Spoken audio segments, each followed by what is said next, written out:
Wrestling once again returns to Baltimore at the Baltimore Civic Center on Saturday night, November 15. No less than 3 championship matches headed to the Civic Center.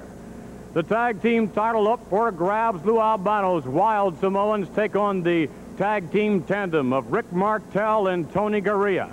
We'll see Pedro Morales perhaps become the Intercontinental Heavyweight Champion should he defeat the title holder Ken Patera, and then waiting in the wings, perhaps the Grand Wizard's daily double.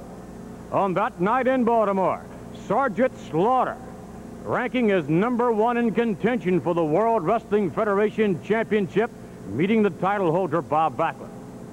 But if we may now, our guest will be Ken Patera.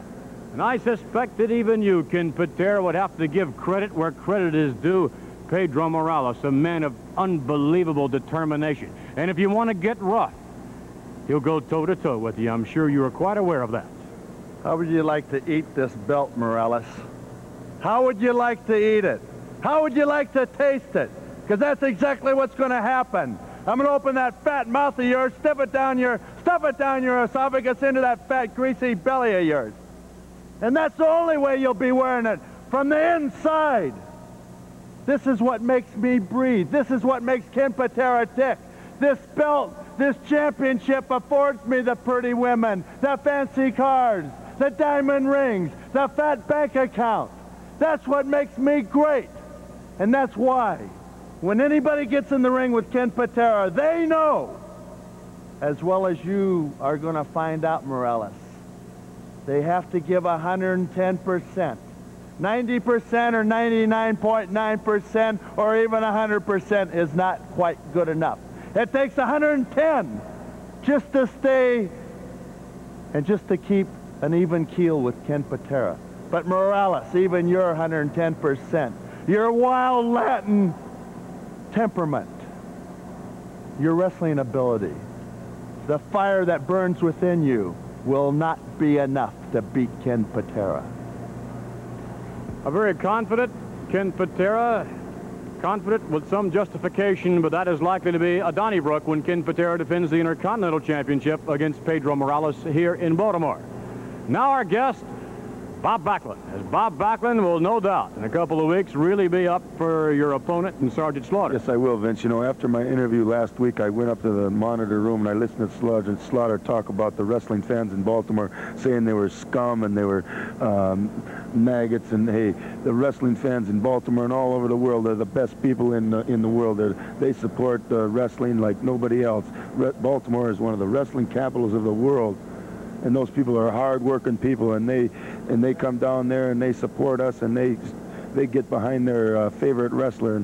And Slaughter, every time when I get into that ring with you, I want you to remember what you said, call those people. And every time I put you in a hold, I'm going to squeeze a little bit harder, and I'm going to give you a little bit more punishment, and I'm going to try to defeat you for those people in Baltimore because of what you said. You don't have to say those kind of things. You can talk about me. You can call me names because you're going to try to beat me. You're not wrestling those people out there. You don't have to call those good people in Baltimore any kind of names. Call me the names. Call me the maggot or the boy. We'll find out who is the boy, who is the man when you take on Sergeant Slaughter. Yeah. Words that mean a lot. We'll find out in the ring.